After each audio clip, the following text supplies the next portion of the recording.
जब जीवन से जुड़ी हर एक भोग सामग्री संसार में पहले से ही दे रखा है, तो फिर जाके ढूंढो ना, खोजो ना, संघर्ष करो ना, प्राप्त करो ना। क्यों व्यर्थ में घूम रहे हो? मंदिरों में जाकर भीड़ को इकट्ठा क्यों कर रहे हो? व्यर्थ की फसाद में क्यों पड़े हो? अब जो स्थान प्रार्थना की कक्ष होवे, ध्यान की कक्ष होवे, उस जगहों पर जाकर भीड़ को इकट्ठा करना, क्या आपको ऐसा नहीं लगता विद्या के विरुद्ध होवे? जब संसार में जीवन से जुड़ी हर एक भोग सामग्री संसार में ही दे रखे हैं, तो फिर संघर्ष करनी चाहिए प्राप्त करने के लिए। सदैव स्मरण रहे, याद रखना कि आत्मा ही शत्रु और आत्मा ही मित्र, आत्मा ही शत्रु होवे और आत्मा ही मित्र होवे। तो कुल मिलाकर आपकी पैनी नजर, आपकी दृष्टि शत्रु के ऊपर सदैव बने रहे, कायम में रहे, क्योंकि शत्रु का प्रहार सीने पर नहीं, पीठ पीछे। शत्रु जब भी प्रहार करता है तो सीने पर नहीं, पीठ पीछे। जब आत्मा ही शत्रु होवे और आत्मा ही मित्र होवे, तो फिर मनन निधि अध्ययन क्यों नहीं? क्यों? गबड़गंड गपोड़े बड़े बड़े दिग्गज पोप जी के ऊपर ऐसे ही विश्वास।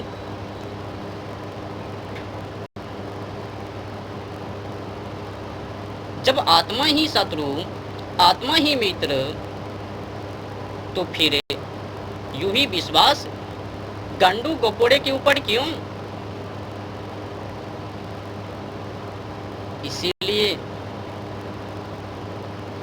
एक बारी नहीं, 100 बारी नहीं, 1000 बारी मनन निधि अध्ययन, सोच व विचार किया जाए।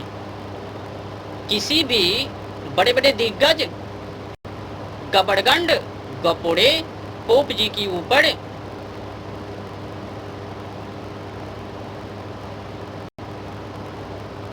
आज की समय में ये जो मानव है, आम जनमानस है,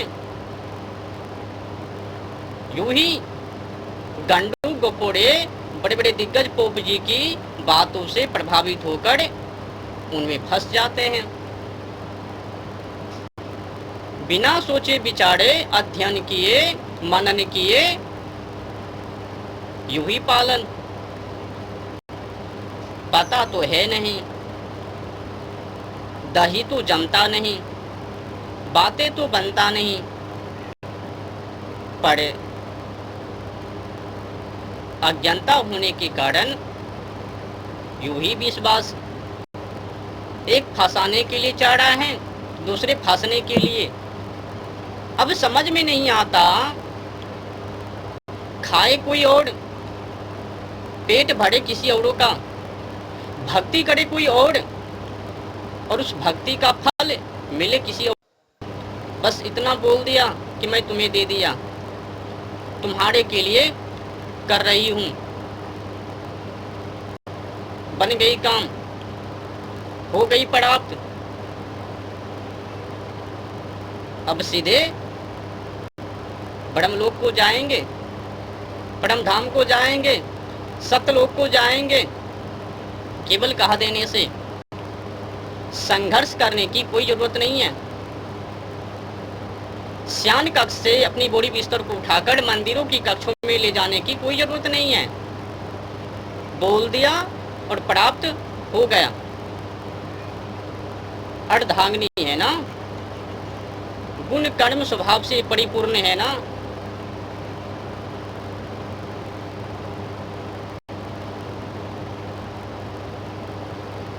क्या मजाक है। एक गंडू गपोड़े बड़े बड़े दिग्गज पोप जी न्यू न्यू मॉडल का चाल व षड्यंत्र रच रहे हैं और उस षड्यंत्र में ये श्रोतागण यूं ही फंसते जा रहे हैं। याद रखना, शत्रु में और ये आज के बड़े बड़े दिग्गज गपोड़े गबड़गंड पोप जी, इनमें कोई अंतर नहीं है। जिधर देखो, जहां पर भी देखो, वहीं पर ठगते हुए, मूर्ख बनाते हुए, उल्लू बनाते हुए, नरकों में डालते हुए दिखाई पड़ता है। पर देखने वाले, समझने वाले मानवों की आंखें होनी चाहिए, सोच व विचार होनी चाहिए, क्षमता होनी चाहिए। वो गबड़गंड गंडू गपोड़े बड़े बड़े दिग्गज पोप जी वो फंसाने के लिए न्यू न्यू मॉडल साजिश व षड्यंत्र और फंसने के लिए शत्रु का काम क्या है? शत्रु के वाणी में, वाचन में, व्याख्यान में, उपदेश में बढ़ाता ही है मीठी स्वाद, रस, हल्कीपन, बोली, केवल फंसाने के लिए।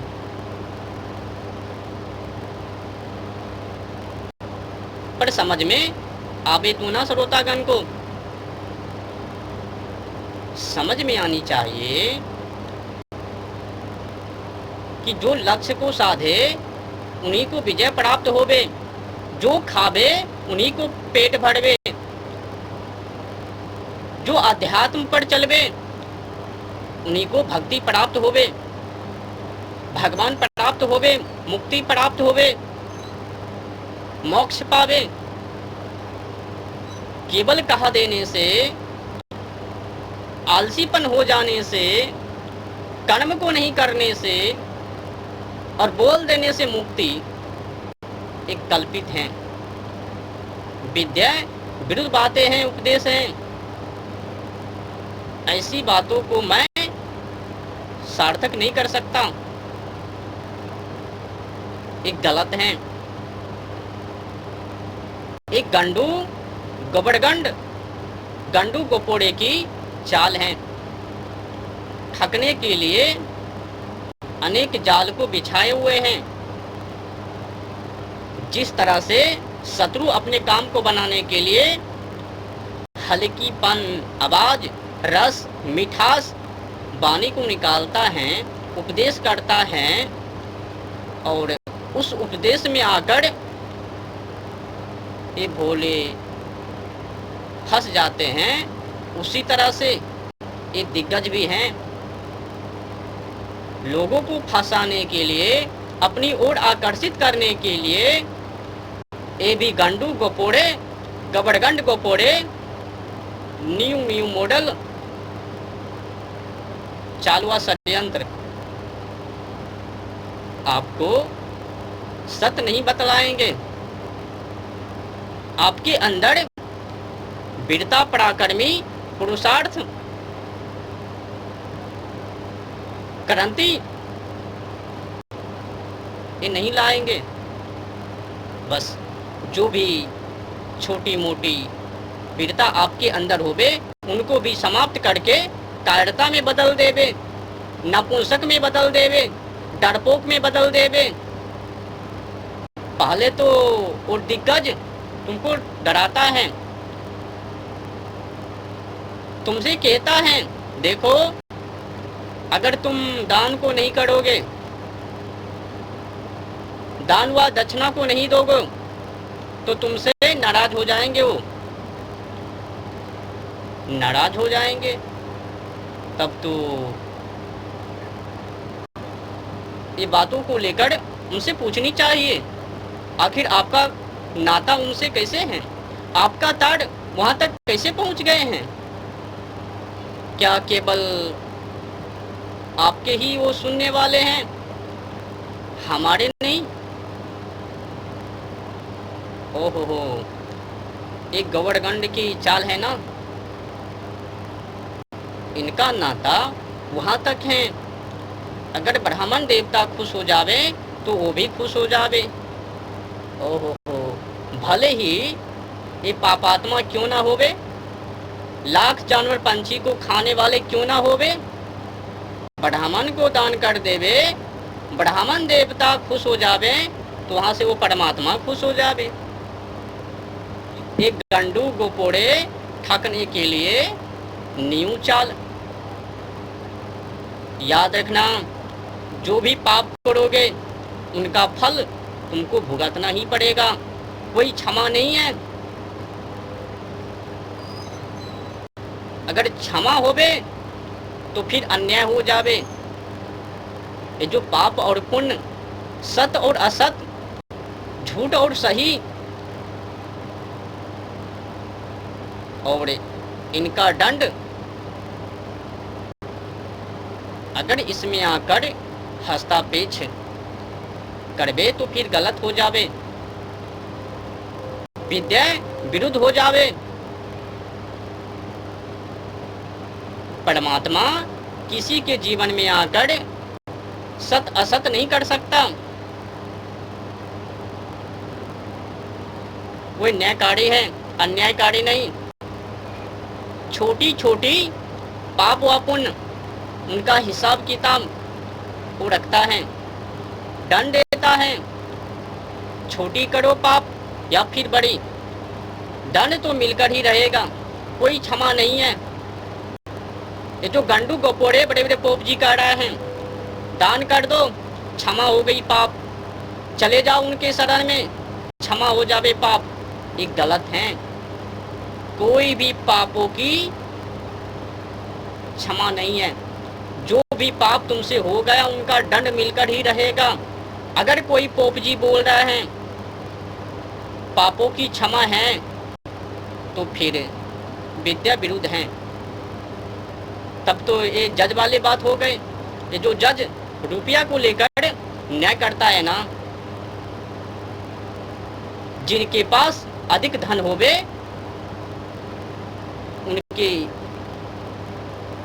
साथ हो जावे जज वकील।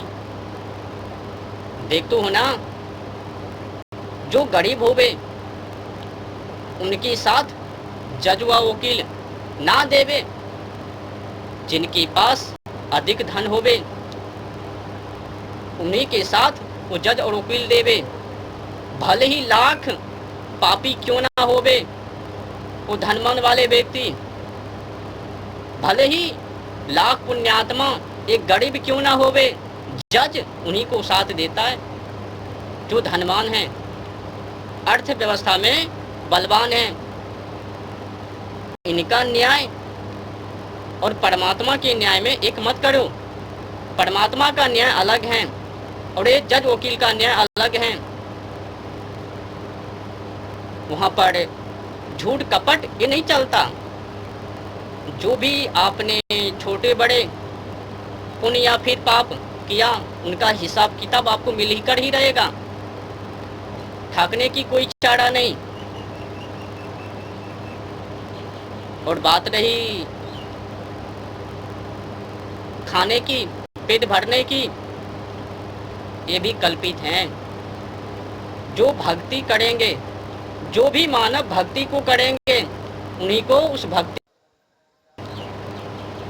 उस भक्ति का फल प्राप्त होवे।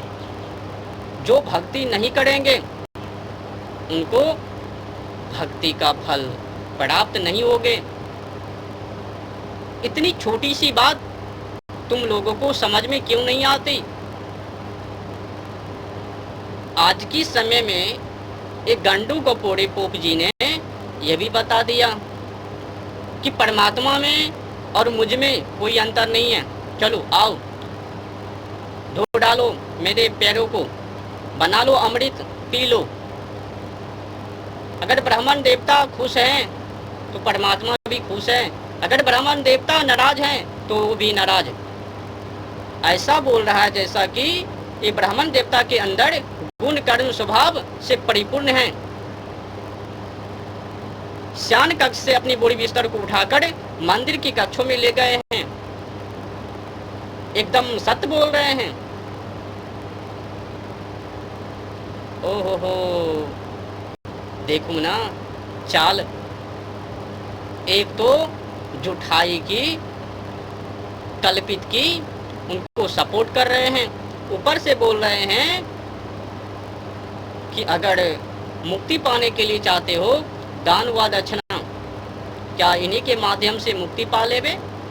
क्या केवल नाम को पकड़ लेने से मुक्ति पा लेबे? अगर पा लेबे तो गलत है, विद्या विरुद्ध बातें हैं। केवल नाम से नहीं, नाम को पावरफुल करने के लिए अध्यात्म की जरूरत है, गुण कर्म स्वभाव की जरूरत है। केवल नाम को पकड़ लेने से वो हल्केपन है, कमजोर है। उस कमजोर को पावर में लाने के लिए अध्यात्म, गुण कर्म स्वभाव और विशेष करके शयन कक्ष से अपनी बोरी बिस्तर को उठाकर मंदिर की कक्षों में, अध्यात्म की कक्षों में, समझ रहे हो ना? ये जो विशेष चर्चा है करवा चौथ के ऊपर, अब जो माता जी कह रही है मैं पति के लिए, तो कुल मिलाकर स्पष्ट कर ही लिए होंगे। माता कौन? माता वो हैं जिनके अंदर गुण कर्म स्वभाव होवे, पिता वो होवे जिनके अंदर गुण कर्म स्वभाव होवे, और पति पत्नी शयन कक्ष से अपनी बोरी बिस्तर को उठाकर मंदिर के कक्षों में ले जावे। अगर माता जी सोच रही है कि हम करवा चौथ सार्थक होवे, तो फिर अपनी बोरी बिस्तर को उठाकर, अपनी बोरी बिस्तर को शयन कक्ष से उठाकर मंदिर की कक्षों में ले जाने की कृपा कीजिए। वो जो बड़े बड़े दिग्गज गपोड़े गबड़गंड पोप जी की लीला हैं, उनके बहकावे में मत फंसो।